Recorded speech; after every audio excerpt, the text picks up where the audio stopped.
আসসালামু আলাইকুম গাইস, স্বাগতম আপনাকে টেক মাস্টার জোন চ্যানেলে। আজকে আমি আপনাদেরকে যে টপিক নিয়ে আলোচনা করব আপনারা সবাই অবশ্যই টাইটেল এবং থাম্বনেল দেখে বুঝে গেছেন।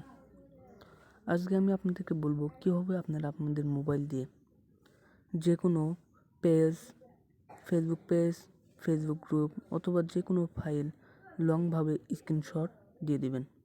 সো গাইস, আপনারা অনেকেই হয়তো এটি পারেন না, তাই আপনারা যারা পারেন না তারা এই ভিডিওটি পুরোপুরি দেখতে থাকেন। সো গাইস, এটি খুবই একটি ইজি টিপস অ্যান্ড ট্রিক্স, আপনারা অবশ্যই দেখবেন। আর যারা নতুন দর্শক রয়েছেন তারা অবশ্যই চ্যানেলটিকে সাবস্ক্রাইব করে পাশে থাকা বেল আইকনে ক্লিক করে নোটিফিকেশন বাটন অন করে দিবেন, যাতে আমার পরবর্তী সকল ভালো ভালো কন্টেন্টের ভিডিও আপনি সবার আগে পেয়ে যান।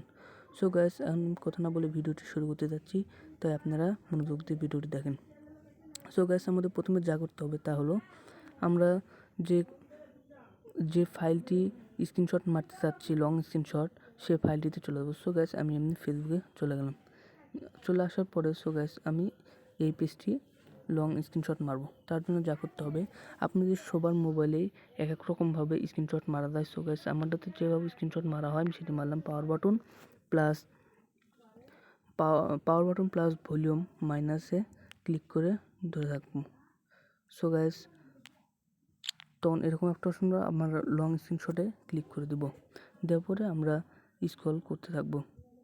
স্ক্রল করতে থাকলে দেখবেন এটি লংভাবে স্ক্রিনশট হতে থাকবে। তখন আমরা আমাদের যতটুকু দরকার ততটুকু স্ক্রিনশট মারার পরে আমরা সেভ বাটনে ক্লিক করে দেওয়ার পরে দেখবো আমাদের লং স্ক্রিনশট হয়ে গেছে। তারপরে এখানে ক্লিক করার পর আমরা দেখতে পাচ্ছি এটা একটি লং স্ক্রিনশট হয়ে গেছে। সো এইভাবে আমরা লং স্ক্রিনশট মারতে পারবো। এখান থেকে যতটুকু রাখার আমরা ইচ্ছা মতো রেখে দিয়ে দেখুন, জুম করে দেখাচ্ছি, এটা একটি লং স্ক্রিনশট হয়ে গেছে। সো গাইস, আপনারা এইভাবে আপনাদের ফোন দিয়ে লং স্ক্রিনশট মারতে পারবেন। ভিডিওটি যদি আপনি কোনো উপকৃত হন অবশ্যই আমার চ্যানেলটিকে সাবস্ক্রাইব করবেন। আল্লাহ হাফেজ।